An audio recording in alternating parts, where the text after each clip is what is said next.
Welcome to Solutions Studio. This is a free series on C programming language. If you like these videos, please subscribe to follow along with this series. Also, please like and leave a comment and share the video to help spread this series. Hello and welcome to this episode, and in this episode we want to discuss about arrays of pointers. So a common use of an array of pointer is to form an array of strings. And this is simply referred to as string array. So this is a string array. Each element in this string array is essentially a pointer to its first character.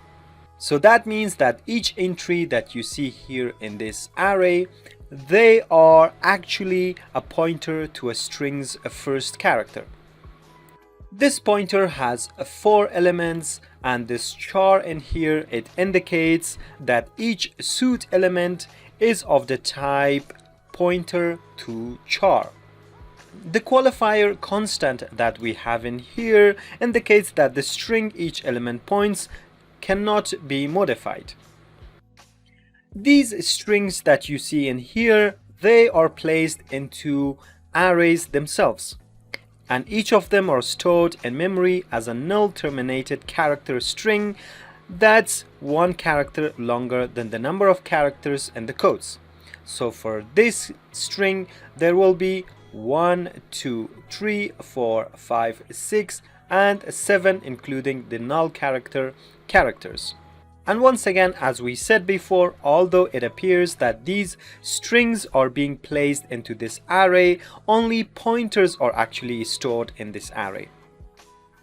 And this diagram in here is a good illustration of how these string characters are stored in this array.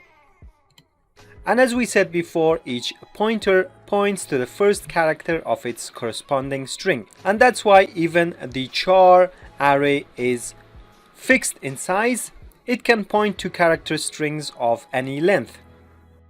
And this is one of the good flexibilities that we have in C programming language, and this is one of the most powerful features of data structuring capabilities in C programming language. In fact, this suits array could have been placed into a 2-dimensional array in which each row would represent a suit and each column would represent a letter from that suit name. And such a data structure would have to have a fixed number of columns per row, and that number would have to be as large as the largest string, and therefore a considerable amount of memory could have been wasted when storing many strings that are shorter than the longest string. And that's it for this episode. I hope this has been informative for you, and I would like to see you in the coming episodes. Stay tuned. Hello and welcome to this episode, and in this episode we are using function pointers to create a menu driven system. So pause the video and have a look at this program before we go into details of this program.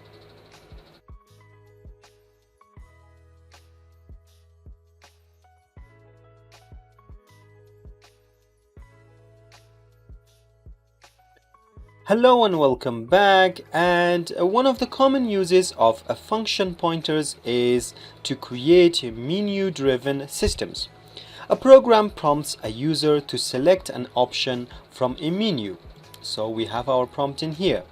And the program will service each of the choices that the user makes with a different function. It stores pointers to each function in an array of function pointers, and the user's choice is used as an array subscript, as you can see in here, and the pointer in the array is used to call the function or to dereference the function. So let's go and see how this program works from the beginning. As you can see, we have 3 functions. Each of these functions, they take an argument from the user, but they do not return anything. They simply print this statement.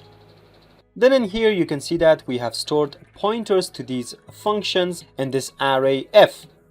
So basically we can read this statement as f is an array of 3 pointers to functions that each take an integer, as an argument and returns a void.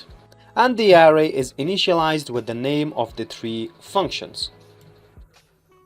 When the user enters a value between 0 and 2 in here, we use the value as a subscript into the array of the pointers to function. We dereference the pointer to call the function, passing the choice in here as the function's argument. Each function prints its arguments a value and its function name to show that the function was called correctly. And this is how you can make a menu-driven system here in C programming language using function pointers. Now let's go and run this program.